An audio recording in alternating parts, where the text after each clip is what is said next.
Hey guys, my name's Lonnie. I'm a real alcoholic.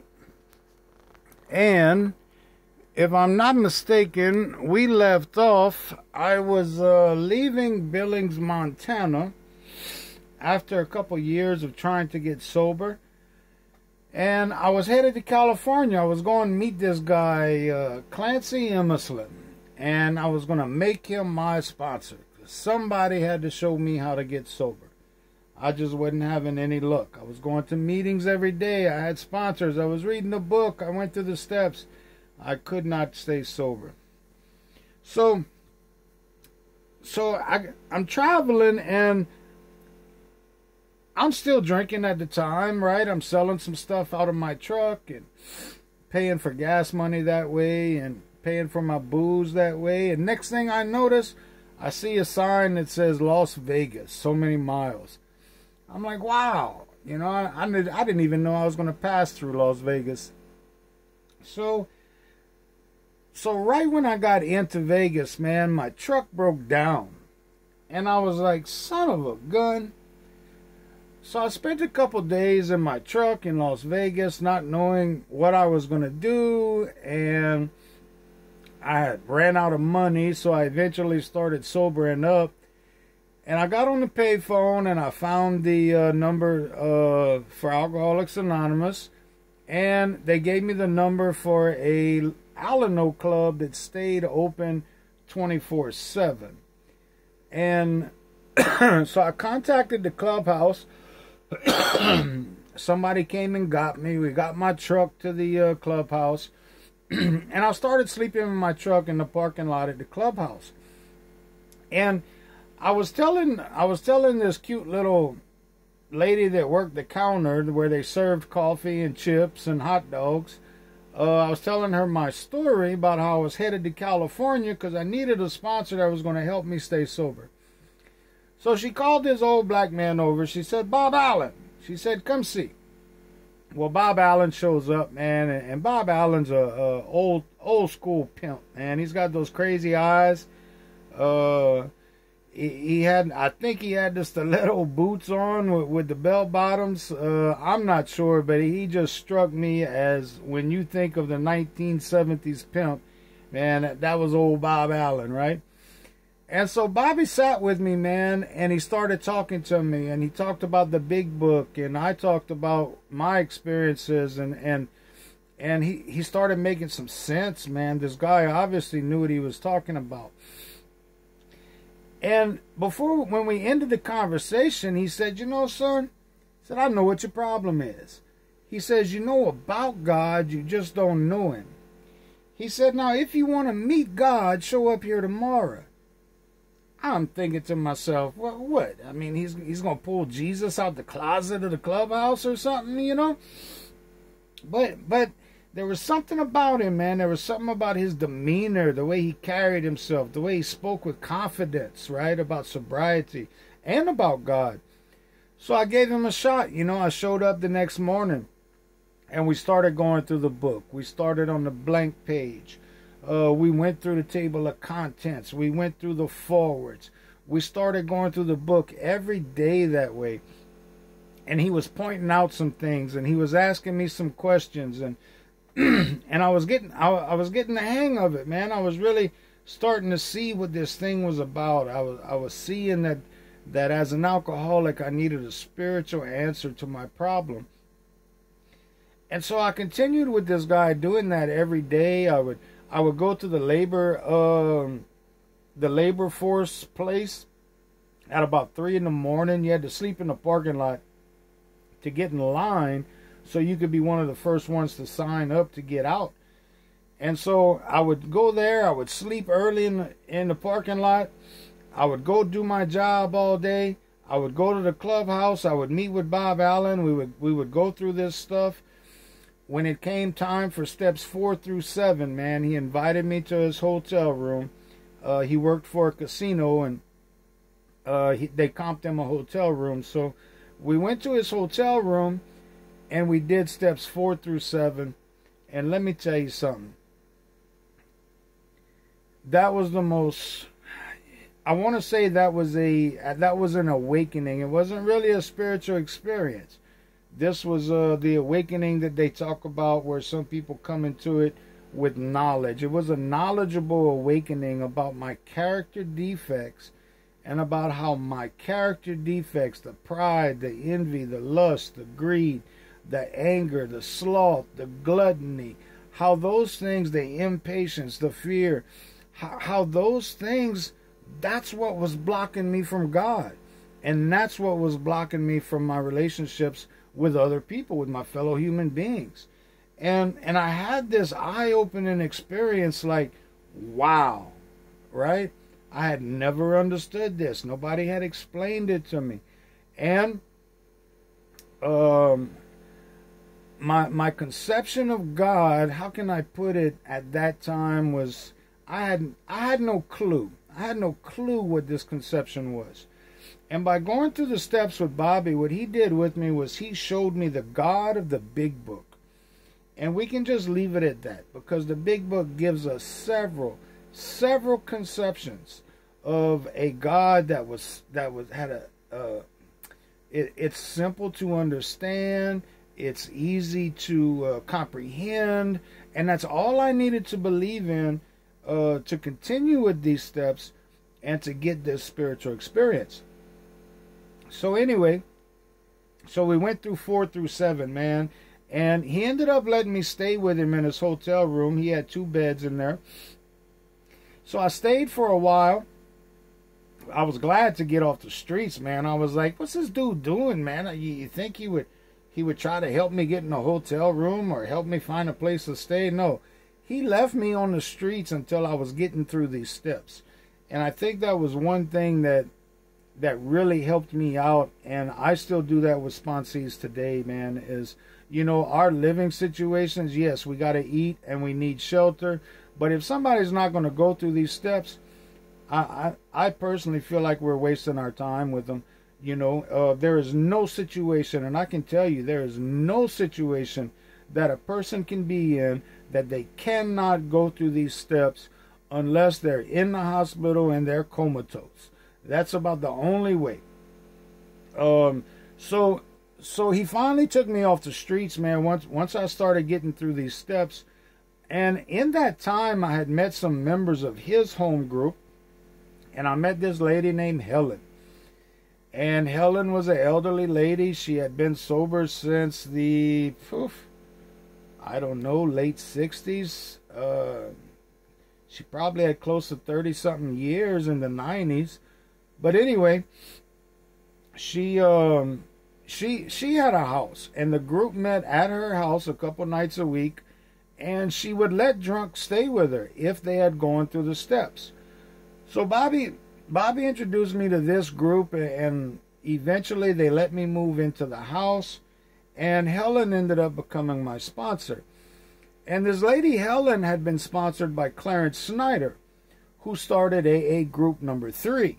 And I can talk for an hour just on Clarence Snyder, but anyway, this group took me in, and let me tell you, that's when I found a fellowship. That's when I found Alcoholics Anonymous. That's when I found this higher power that gave me a spiritual experience, because I started doing some things that the group was doing outside of AA related material. And I had a spiritual experience, man. Let me tell you. It was one of these electrifying, Bill W. All of a sudden, God showed up. The guy in the Big Book said he stood in the presence of infinite love and power.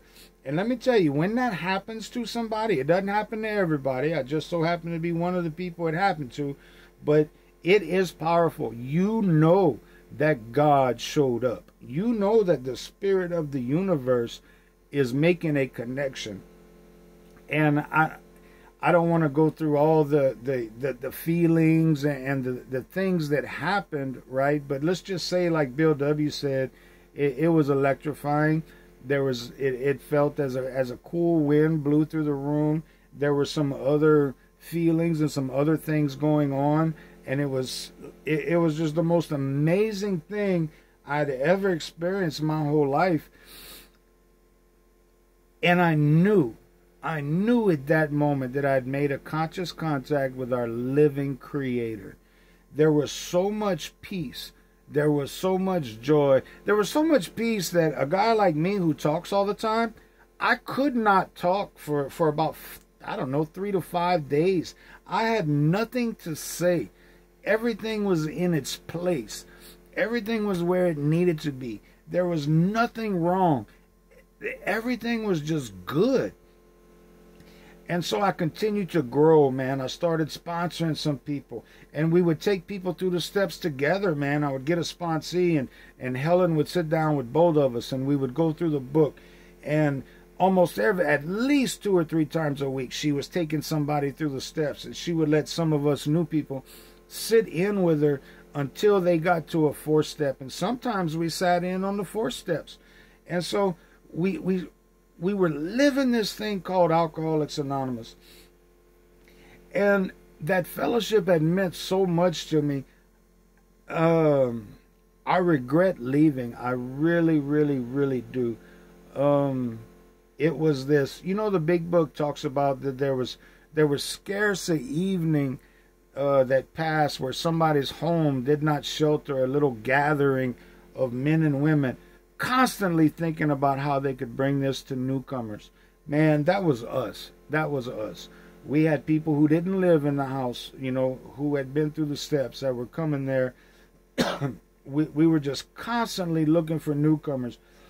And I was a bit radical, man. I would go to the desert and look for the homeless people. I would walk the streets at night looking for the winos. I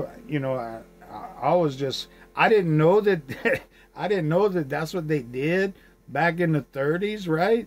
But it was in my nature that once this spiritual experience happened, I just could not help myself but to throw myself out there and try to give this thing away. And so after a couple years of that, man, almost 3 years sobriety, I was real spiritual, right? I was getting kind of on my feet, and this wife that we had separated, the one I married when I got out the military, we started talking again, and I was going to come back home and we were going to get together.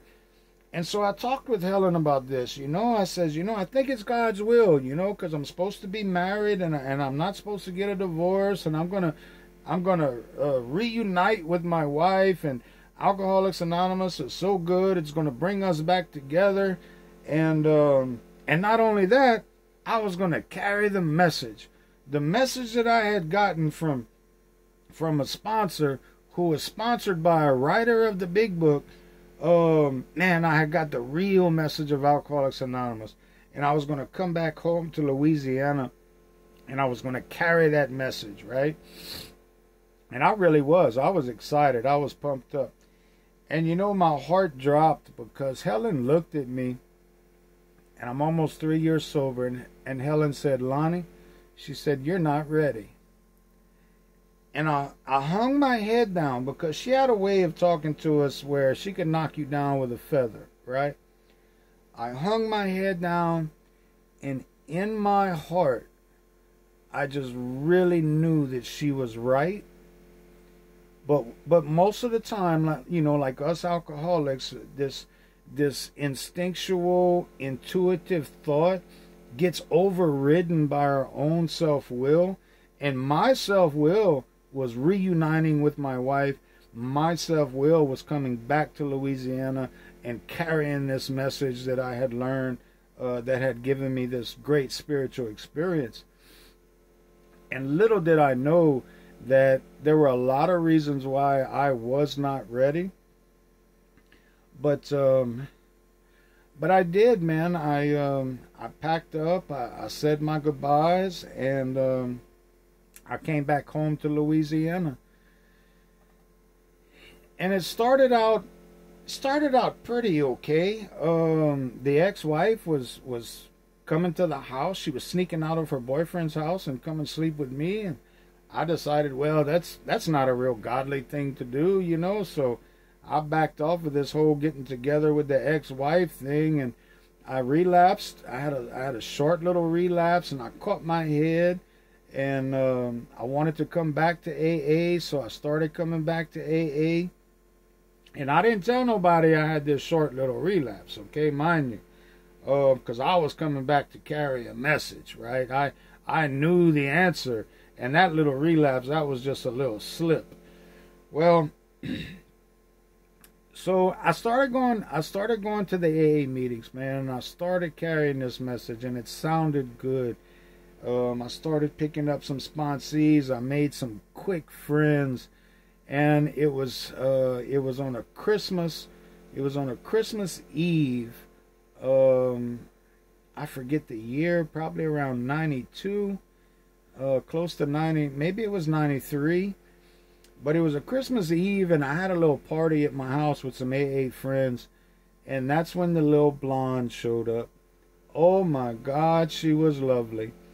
She was 5 years sober, good looking as all get out. And she stayed after everybody left so she could help me clean the place up. Well, naturally, I just went through this thing with my ex-wife, and naturally, I'm looking for somebody to complete me. Here I am with all this great big book knowledge. Here I am with these great spiritual experiences. And I had seen some miracles, guys. I really had, working with street winos and working with drunks. I had seen some really profound miracles happen, and there I was convincing myself that she was the one. It wasn't the ex-wife. The reason God sent me back to Louisiana was for this little blonde, and she was going to make everything all right. And it's getting close to the 20 minutes. I can only do 20-minute segments, so let me go ahead and end it there, and we'll just call that my trip back home. But yeah, once again, it was self-will run riot, even though we don't think so. You know, that third step talks about that even when trying to be kind, even when my intentions were good, man, I can still throw myself in there, and I can really, really confuse God's will with my will. And let me just leave it at that, guys. We'll take a little smoke break, and I'll get back to another segment here in a few minutes. But I appreciate you. Thank you guys for listening. And it is Christmas today. It is my fourth sober Christmas, so I'm very excited about that. So thank you guys for being here, man, and we'll talk to you in a bit. Okay.